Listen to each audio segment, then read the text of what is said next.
વિશ્વના અલગ અલગ દેશોના જે આંતરરાષ્ટ્રીય આતંકવાદી સંગઠનો છે, વિશેષતઃ હાલમાં જે વર્લ્ડમાં ટેન્શન ચાલી રહ્યું છે એવા ઈરાન, યમન અને ઇઝરાયલ વોર સાથે જોડાયેલા સંગઠનો, આવા આતંકવાદી સંગઠનોના જે નાણાકીય વ્યવહારો હોય એ ક્રિપ્ટો મારફતે મોટા ભાગે થતા હોય.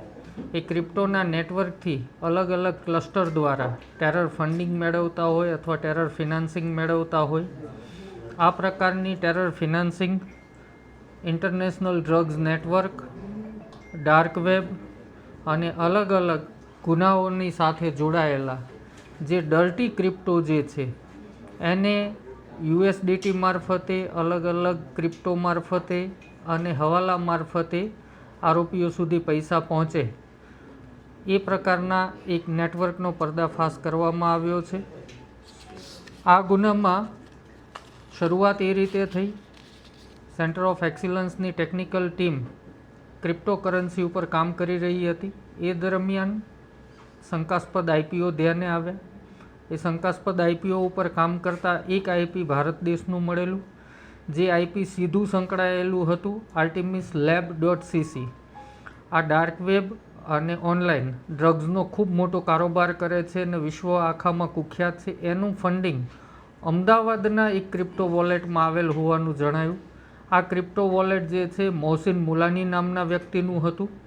મોહસિન મુલાનીના નાણાકીય ક્રિપ્ટોના વ્યવહારો તપાસ કરતા અન્ય 9 જેટલા ક્રિપ્ટો વોલેટ ધ્યાનમાં આવેલા, જે એકબીજા સાથે સંગઠિત રીતે આ કામગીરી કરતા હતા. મોહસિન મુલાનીનું અકાઉન્ટ જે સૌથી વધારે જોડાયેલું છે એ મોહમ્મદ ઝુબેર પોપટિયા નામનું ઈસમ છે. 2025માં ઇઝરાયલ દેશના NBCTF એટલે કે national bureau of counter terror financing, જે ઇઝરાયલ દેશનું ટેરર ફિનાન્સિંગ ઉપર કામ કરે છે, એ NBCTF દ્વારા 2025માં અમુક વોલેટ આઈડેન્ટિફાઈ કરવામાં આવેલા અને કોર્ટના હુકમથી એ વોલેટો સીઝ કરવામાં આવેલા. આ વોલેટો અલ કહીરા નામનું ગાઝાનું એક ટેરર ઓર્ગેનાઇઝેશન છે, જે હમાસને ટર્કી મારફતે ફંડિંગ પૂરું પાડતું હતું.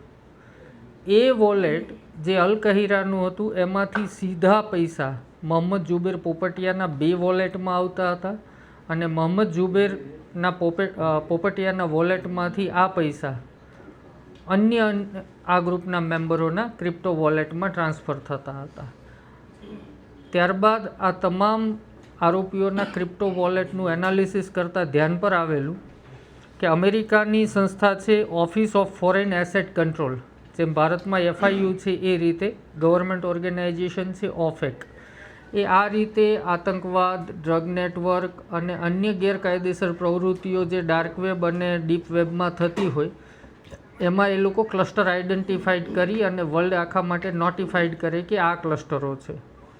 એ પૈકીનું એક ક્લસ્ટર છે અંસાર અલ્લાહ ઉર્ફે હુથી, જે યમનનું ઓર્ગેનાઇઝેશન છે અને જેને ઘણા બધા દેશોએ આતંકવાદી ઘોષિત કરેલું છે. એ યમનના જે ઓર્ગેનાઇઝેશન છે એ ઓર્ગેનાઇઝેશન સાથે આ મોહમ્મદ ઝુબેર પોપટિયાનું વોલેટ સીધું પણ માર્ક કરવામાં આવેલું હતું OFAC સંસ્થા દ્વારા. આમ આ લોકોના વોલેટ અલગ અલગ ક્રાઇમ સિન્ડિકેટ, ટેરર નેટવર્ક અને ડ્રગ સિન્ડિકેટ સાથે જોડાયેલા હતા. આ લોકો પૈસા મેળવતા, એ ડર્ટી ક્રિપ્ટોને કન્વર્ટ કરીને મોકલતા હતા. આ ઉપરાંત એક અન્ય અગત્યની વાત એ છે કે મોનેરો કરીને એક ક્રિપ્ટો કોઈન છે. આ મોનેરોને સિક્રેટ કોઈન પણ કહેવામાં આવે છે, પ્રાઇવસી કોઈન પણ કહેવામાં આવે છે. મોટાભાગે મોનેરોનો ઉપયોગ ગેરકાનૂની ધંધા અને ટેરર ફિનાન્સિંગમાં થતો હોય છે. આ ગેંગ પાસેથી 2 મોનેરો વોલેટ પણ અમને પ્રાપ્ત થયા છે, જેમાં આશરે 2 કરોડ રૂપિયા આ લોકોએ મેળવ્યા હતા, જે પણ બેકટ્રેસ મારતા અલગ અલગ આતંકવાદી સંગઠનોના ક્લસ્ટરમાંથી આવેલા હતા.